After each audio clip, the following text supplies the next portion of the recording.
জুলাই মাসের দেশব্যাপী হত্যাযজ্ঞের প্রতিটি ঘটনার বিচার প্রক্রিয়ায় সময় দিলে শেখ হাসিনার বিচারকার্য শেষ করতে আন্তর্জাতিক অপরাধ ট্রাইব্যুনালের কয়েক বছর লেগে যেত। তাই প্রসিকিউশন সামগ্রিক পরিস্থিতি বিবেচনা করে শেখ হাসিনার বিরুদ্ধে বেছে বেছে 5টি নির্দিষ্ট অভিযোগ গঠন করে। এই 5টি অভিযোগের উপর ভিত্তি করেই ট্রাইব্যুনালের রায় দেয়া হবে।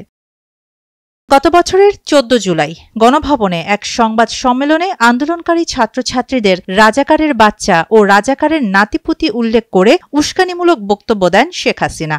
এর পরিপ্রেক্ষিতে আসাদুজ্জামান খান, চৌধুরী আবদুল্লাহ আল মামুন সহ তৎকালীন সরকারের অন্যান্য ঊর্ধ্বতন কর্তৃপক্ষের প্ররোচনা, সহায়তা ও সম্পৃক্ততায় আইনশৃঙ্খলা রক্ষাকারী বাহিনীর সদস্য ও সশস্ত্র আওয়ামী সন্ত্রাসীরা ব্যাপক মাত্রায় ও পদ্ধতিগতভাবে নিরীহ নিরস্ত্র ছাত্র জনতার উপর আক্রমণ করে। এ সময় প্রায় 1,500 ছাত্র জনতা নিহত হন আর আহত হন প্রায় 25,000। আন্দোলনকারীদের নির্মূল করতে শেখ হাসিনা হেলিকপ্টার, ড্রোন ও মারণাস্ত্র ব্যবহারের নির্দেশ দেন, যা ফোনালাপের রেকর্ডে প্রমাণিত। তৎকালীন স্বরাষ্ট্রমন্ত্রী ও আইজিপির মাধ্যমে সেই নির্দেশ সব বাহিনী এবং আওয়ামী সংগঠনের কাছে পৌঁছে দেওয়া হয়। এই নির্দেশনার ফলেই মানবতাবিরোধী অপরাধ সংঘটিত হয়, যার জন্য তাদের বিরুদ্ধে সর্বোচ্চ দায়ে অভিযোগ গঠন করা হয়েছে।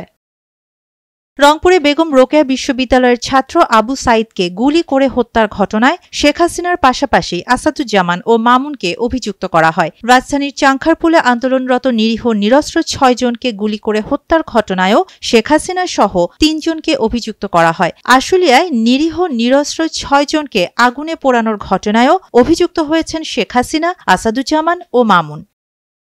শাহানা জাহান, নয়াদিগন্ত।